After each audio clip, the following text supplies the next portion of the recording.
ভিডিওটিতে ক্লিক করার জন্য আপনাদেরকে জানাই অসংখ্য ধন্যবাদ। আপনারা দেখছেন আপনাদের প্রিয় YouTube channel West Bengal DA salary. তো ফ্রেন্ডস, সবাই কেমন আছে? ইতিমধ্যেই রাজ্য সরকারি কর্মচারীদের ডিএ না দিতে পারলেও মাননীয় মুখ্যমন্ত্রী ছুটি ঘোষণা করলো। এক টানা ছুটি।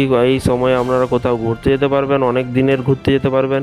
একদিন দুদিন নয়, অনেক দিনই ছুটি পাচ্ছে রাজ্য সরকারি কর্মচারীরা। ডিএ না দিতে পারলেও মাননীয় মুখ্যমন্ত্রী ছুটি ঘোষণা করতে চলেছে। কত তারিখে কবে ছুটি আছে, ছুটির লিস্ট দেখে নেব। ভিডিওটি সম্পূর্ণ দেখবেন। চ্যানেলে যারা এই ভিডিওটি প্রথম দেখছেন, চ্যানেলটিকে সাবস্ক্রাইব করে পাশে থাকা বেল আইকনটিতে প্রেস করে রাখুন। চলুন দেখে নেওয়া যাক কী বলা আছে। দেখতে পাচ্ছেন, ফের লম্বা ছুটি, ব্যাংক স্কুল অফিস সব বন্ধ থাকবে। রইল পূর্ণাঙ্গ তালিকা, মানে পুরোপুরি তালিকা দেয়া প্রকাশ করা হয়েছে। চলুন দেখে নেওয়া যাক কত তারিখ থেকে ছুটি পড়ছে, কোন কোন দিনে ছুটি পড়ছে।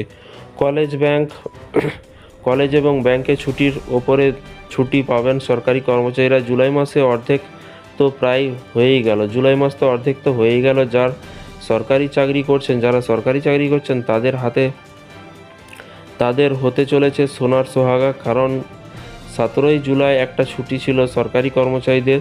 তবে আগস্ট মাসে তারা কিন্তু সরকারি কর্মচারীদের জন্য অপেক্ষা করছেন দারুণ সারপ্রাইজ। কী সারপ্রাইজ?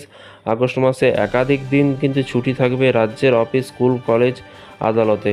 আগস্ট মাসে ব্যাংক ছুটির তালিকা জেনে নিন। আগস্ট মাসে কত তারিখে ব্যাংক ছুটি থাকবে, স্কুল কলেজ ছুটি থাকবে, চলুন দেখে নেওয়া যাক। 10ই আগস্ট দ্বিতীয় শনিবার হওয়ায় ছুটি থাকছে শুধুমাত্র ব্যাংক। এখানে কিন্তু 10 তারিখ শুধু ব্যাংকটি ছুটি থাকছে। 11ই আগস্ট রবিবার হওয়ায় কিন্তু ছুটি থাকছে। 15ই আগস্ট বৃহস্পতিবার স্বাধীনতা দিবসের জন্য ছুটি থাকছে। 19শে আগস্ট কিন্তু সোমবার রাখি পূর্ণিমার জন্য ছুটি থাকছে। 24শে আগস্ট চতুর্থ শনিবার হওয়ায় ছুটি থাকছে শুধুমাত্র ব্যাংক। 25শে আগস্ট রবিবার হওয়ায় কিন্তু ছুটি থাকছে। এর পাশাপাশি 26শে আগস্ট জন্মাষ্টমী তাই ছুটি থাকবে এবং টানা বেশ কিছুদিন ছুটির সম্ভাবনা আছে। বেশ কয়েকটি টানা ছুটির সম্ভাবনা রয়েছে আগস্ট মাসে। 10 আর 11 তারিখ শনিবার রবিবার ছুটি। এরপরে কিন্তু 16ই আগস্ট এবং 17ই আগস্ট একটু কষ্ট করে কাজ করলেই 18 এবং 19 তারিখ পরপর ছুটি পাচ্ছেন।